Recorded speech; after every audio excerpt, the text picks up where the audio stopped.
हे बघ दादा, बाहेर चालली मी, व्यवस्थित घराकडे लक्ष दे बरं का. हो, काही टेन्शन नाही मॅम, मी बिलकुल लक्ष ठेवेल, पूर्ण घरावर लक्ष ठेवेल. काय गोंधळ नको करू, कळलं का? हां हो, बिलकुल काही टेन्शन नाही. काय रे, हा काय पसारा कोण ठेवला?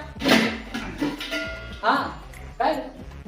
अगं ते बिचारी गरीब बाई आली होती, ती म्हणत होती मला का बा तिच्याकडे ना खायला काहीच नाही, रडत होती बिचारी.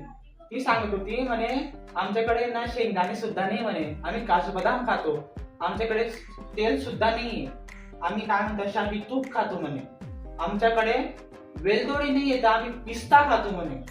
इतकी गरीब बाईचं दुःख माझ्याकडनं पाहिलं नाही गेलं. मम्मी तूच तर मला सांगितलेलं आहे ना का गरिबांची मदत करायची, त्यांना खायला द्यायचं.